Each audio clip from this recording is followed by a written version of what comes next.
எல்லோரும் கூட்டமாக எங்கு புறப்பட்டு விட்டீர்கள்? அரண்மனைக்கு போகிறோம். அரசனிடம் எங்கள் குறைகளை கூற. இப்படி கூட்டமாக சென்று கூப்பாடு போடுவதால் நம் குறைகள் நீங்கி விடுமா? எதிலும் நிதான வேண்டும். நம் குறைகளை ஆள வந்தாரிடம் அமைதியோடும் பொறுமையோடும் எடுத்து கூற வேண்டும்.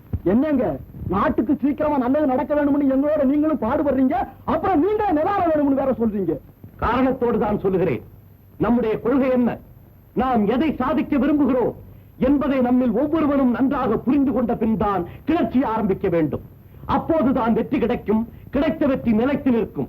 நீங்கள் எல்லோரும் சென்று உங்கள் வேலைகளை கவனியுங்கள்.